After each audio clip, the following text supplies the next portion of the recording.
नमस्ते, मम नाम प्रबोधः।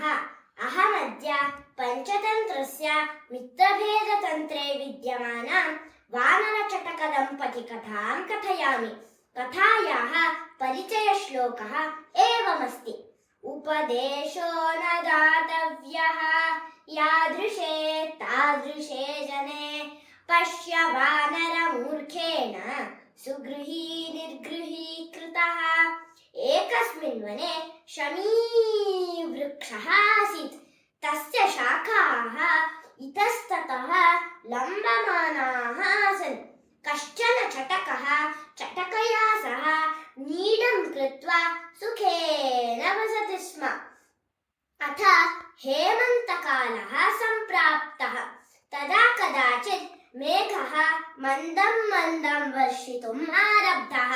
अत्रान्तरे कश्चित् वानरः शीतवायुना पीडितः वेपमानशरीरः दन्तान् दन्तैः वीणामिव वादयन् तस्य शमीवृक्षस्य मूलमागत्य उपविष्टवान्। अथ तादृशं तं दृष्ट्वा चटका अवदत्, भो भद्र, त्वं हस्तपालयुक्तः उद्योगसमर्थः पुरुषः इव दृश्यसे। एवं सति वृथा किमर्थं शीतेन पीडितः भवसि? सुरक्षितं गृहं किमर्थं न करोषि? हस्तपादसमायुक्तः दृश्यसे पुरुषाकृतिः, शीतेन भिद्यसे मूढ, कथं न कुरुषे गृहम्?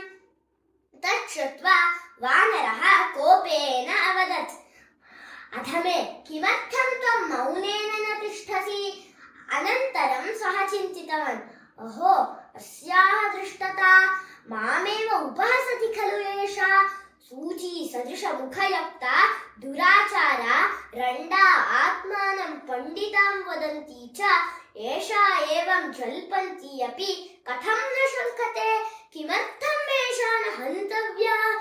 सूचीमुखी दुराचारा रण्डा पण्डितवादिनी नाशङ्कते प्रजल्पन्ति तत्किमेनां न हन्यहम्। एवं चिन्तयित्वा वानरः चटकाम् अवदत्, मुग्धे, किं तव ममोपरि चिन्तया? यस्य श्रद्धा अस्ति, यः च पृच्छति, तस्य उपदेशः दातव्यः। श्रद्धाविहीनस्य समीपे प्रोक्तं वचनम् अरण्यरोदनमेव व्यर्थम्। वाच्यं श्रद्धा समेतस्य पृच्छतश्च विशेषतः, प्रोक्तं श्रद्धाविहीनस्य अरण्यरुदितोपमम्। बहुना उक्तेन किं प्रयोजनम्? इदानीं भवती अहङ्कारस्य फलम् अनुभवतु इत्युक्त्वा शमीवृक्षम् आरुह्य नीडं गृहीत्वा शतशः खण्डशः कृत्वा अक्षिपत्। धन्यवादः।